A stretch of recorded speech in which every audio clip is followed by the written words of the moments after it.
Ghostbusters! Spirits Unleashed. We're here on Xbox Series X. Be sure to like the video. Subscribing is great as well. We've got our snazzy team. We're ready to go and bust some ghosts in this 4 versus 1 asymmetrical multiplayer experience. So what are we getting here on the Series X? Well, targeting a 4K resolution, 60 FPS, and note 60 FPS plus, ray tracing, spatial sound, Dolby Atmos support, cross-platform co-op, and cross-platform multiplayer action. So, when it comes to the ray tracing elements, it looks like we do get some reflections in some areas. I would assume, based off of Arcade Again, that they're using some form of the super fidelity, like basically an AI type resolution scaling technology. So, you know, I guess FSR. Anyways, yeah. So with this, light reflections that are ray traced in some scenarios on certain maps, and in general a pretty cool experience where you are trying to bust some ghosts. Now with that, I did notice that there are some performance drops here or there when it comes to the gameplay experience, so keep that in mind, but I think for the most part it's relatively fine. So what are you doing in this game? You are working as a group of new recruits that have been sent in by some of the favorites. You know, we've got Aykroyd there, we got Winston, we got some new additions to the Ghostbusting team, and you are able to create whatever kind of character you want. There's actually a lot of different options. And then you can also, you know, unlock new ways to customize your character, like new outfits, new costume kind of designs, different hairstyles, hairstyle colors, all kinds of stuff to personalize your Ghostbuster. But with it being like a 4v1, it's not just you playing, it's also someone playing as the ghost.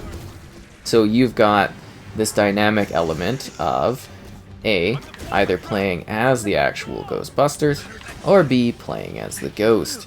And I think the real fun of this one, at least I think so, is actually kind of playing with maybe a group of friends or others online, and seeing, you know, basically who ends up as what.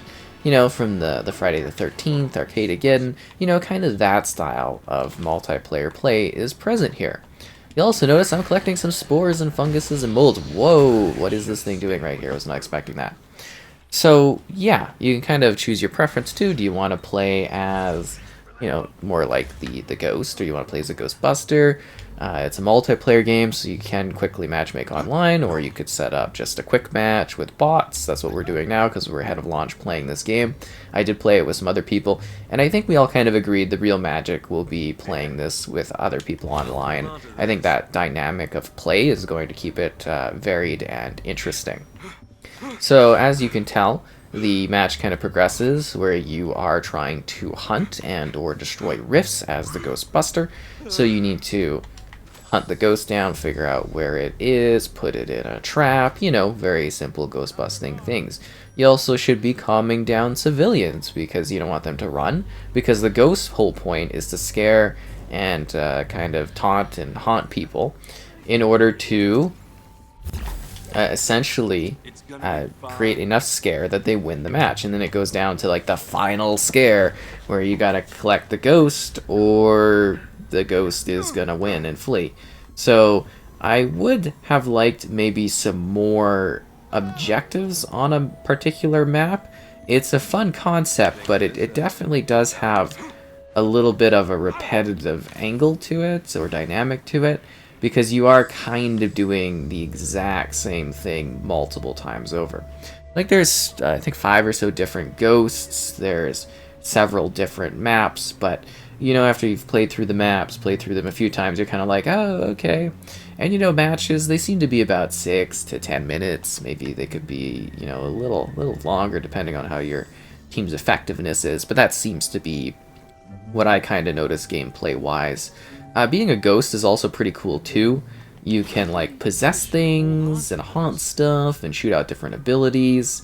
It does seem though, if you're playing with the AI, that the ghosts, as human-controlled ghosts, can get a little overpowered in the sense that they can just keep knocking you down and make it impossible for you to do anything. But I mean, I think the strategies of having a group of real players are gonna kind of factor into that a little bit more gameplay-wise, so that's going to be really, really interesting. There is also, like, a bit of a story behind this one. There are actual, like, cinematics, and that's how it kind of does tutorial stuff or teaches you things, and, you know, it's okay. Like, it's something else in the game that adds some layering to it. And I think that is, you know, a fine way to kind of get things done. Did I just auto-catch that thing, or... Bam! And you're leveling, and then there's also the element of you basically... Come on, guys, let's not break this place up too much. This other element of you improving your different tools.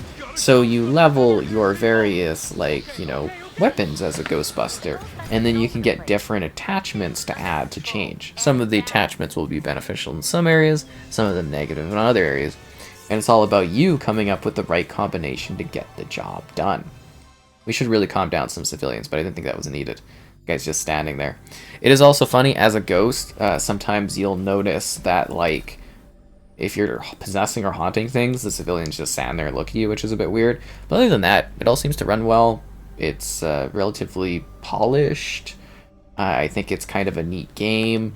I can't seem to level up the PKE meter, though. You notice I've leveled up kind of everything else, so yeah, it's a bit odd. And then there's fungus to collect. There's little collectible things. And then you get this cool hub-type area. So in this hub-type area, you are able to enjoy the classic style of the Ghostbusters. I'm surprised they're not... Like, aren't they on Ecto 2, at least, from Ghostbusters 2? Anyways. Yeah, and this is where you can do things like customize your Ghostbuster between the two different body types, and then change your body adjustment. There's lots of different voices. Some of them are actually pretty funny. And you get lots of different clothing items, and then you can see there's different, like, coloring options, too. Different accessories, kind of wanting to get the aviators. You know what I'm saying? And you can get some funny hats and toques and stuff. That's what I'm saying. It's like a varied selection of different outfits and things that you can do and use as a Ghostbuster, and then you unlock more as you play. And this is where I'm talking about hairstyles, so you can get all kinds of different hairstyles, but I've basically unlocked, like, all these extra colors. You see, you get to higher levels, there's more coloring options if you want to go wacky and wild. And that's the cool thing, is they actually do just let you get, like, a sense of progression. I guess maybe I could also show off, like, the facial options, so you can, like, you know, change all these parts of your character. And, you know, I think my character looks fine. You go up on the D-pad, there's different, like, and you can, like, use the right stick to click in and, like, point and let people know what's up, which is kind of neat. This is where you see your story cutscenes. And then, you know, they've got the classic characters wandering around, find a job, invite friends, because, you know, you can just invite your buddies into this lobby. It's all pretty easy going. You can empty your traps. Actually, I don't know if emptying the trap actually does anything, to be honest. I keep doing it, but I don't know if it's just a really cool animation, or if it actually provides you with anything, because you don't really get XP or anything like that. So, yeah. We'll continue on here in a sec. And then there's the alley area, so you can, like, practice your shooting. But here's where you can, like, customize your gear. So you've got different types of, like, you know, attachments for your different weapons, and it's like, okay, well, this gives you negative on all this stuff, but you get positives here, or this gives positives, and then you get the steam extender. So you see there's all these different things. You change, like, the nozzles, and yeah, you really actually do get to customize your Proton Pack quite a bit. You know, Proton Pack, your particle shooter, or whatever, you know what I'm talking about. Like, it actually really does change, like, the actual visual look of it. And this is all stuff you just unlock by literally playing the game, except for the PK meter. Can't seem to get anything on that one. And then you can change up, like, your trap in different ways. It's neat, right? Like, you really can adjust your Ghostbusting experience in fun ways. And then we got Ray's shop, which is for whatever reason attached to the old place, and you know, he's voice acted, and you can enter the Ghost Realm, and the Ghost Realm's where you can play around with your different ghost types, and ooh, haunting, you go for a haunt, you could choose your ghost, and you could be like this big red thing, and then you can, like, customize your ghost with different color options, and you know, there's lots of different, like, choices, and you could, like, become the Slimer at level 20, and you know, there's different variants and different coloring options, and yeah, there's actually quite a lot going on here if you you know, become like weird ghost monstrous things, and how to play as a ghost, return to the bookstore. It's just this otherworldly realm. So, like, coming off of playing the Ghostbusters the game multiplayer back in the day on, like, the 360, you know, I definitely do like what they're doing with this one. I still really, really like that one, but I think this is a neat take on Ghostbusters and doing, you know, it makes sense, and it fits into the style that, you know, I would say the company, like, IllFonic is kind of known for. Like, it really does take the whole ghostbusting thing, and they have fun with it. I've collected 50% of the molds. I'm really getting along, as you can tell. And here's a reference to their other game, Arcade Again. I did a video on it. It's actually pretty fun. I would actually recommend taking a look at that one, too. And you got the smart guy. There's Weird Winston. And let's go down and let's do another little battle thing, Ghostbusters wise. I will note that if there's like cinematic or story type moments, you actually have to leave your party in order to do them. So here are the different maps that are present. I actually like each of the levels. I find them to be pretty good. I will play as the ghost this time, as much as I would rather just be ghost busting. I think it'd be a good idea to show off how the ghost kind of runs, so you get an idea of like, hey, here's the ghosts in action. There's also an element of you like destroying the environment, and you can see how much like property damage you can rack up, which is kind of fun. So yeah, there's actually quite a bit going on here, you know. Ray Stantz, Winston Zettermore, you got your characters, you got some new characters. They have fun with things. They do some neat stuff with it. So you see we're playing as the ghost, and we need to like basically scare people. We have like so much of a ghostly bar to get the job done, and that's kind of it. And then you would see like basically the Ghostbusters would you know, be trying to stop us from scaring people and everything like that, or they'd be trying to calm people down too, and they say all these funny little lines and stuff, and just trying to get my energy up. I think I have to like possess something, and that recharges a little bit faster. And then you can, you know, when you're possessing things, you can do like this. So you can go like, oh, let's have this haunt people or something like that. And, you know, the visual effects and everything look great. I think this is maybe one of those decent spots for, like, showing off some of the reflections. There's certain areas where you can really see things reflected on. Yeah, that's not too bad of a showcase of some of the reflections. Like, they don't go on forever, but they are, you know, actually reflecting perfectly. And the illumination of the world actually looks really nice, too. Like, just the lighting and everything like this is pretty well done. You can, like, sabotage their packs, and you gotta kind of, like, break out. And like I said, the rift system is basically, like, how your lives are determined. You don't want, what? I didn't pause. You don't want your lives to run out or your rifts to run out, otherwise you're gonna lose the game, right? And they're gonna catch you. Those pesky Ghostbusters, because Ghostbusting makes them feel good. Dun, dun, dun, dun, dun. But no, that's the kind of the thing is this thing, and you can like get like minions that you send out, and you have all these different ghostly abilities, and every ghost has like their own style to it. So I do think, you know, there is this element of like, you know, I think replay value and whatnot, and it's just like it does get a little repetitive at times, and that's where once again I'm saying I'm just wondering how much people are going to be able to play this before they potentially find themselves, I don't know, maybe finding it a bit boring over time. But I think core gameplay wise, they've actually set up something that has the potential to be really interesting. And I think it would be more interesting too, personally, seeing, you know, actual online full matches and stuff, competing against people and that. I think that's where a lot of the fun of this one is going to come for people. And I mean, you could just play it, you know, with pals and stuff if you want to. You know, that's totally up to you. They give you all these different options. Looks terrified.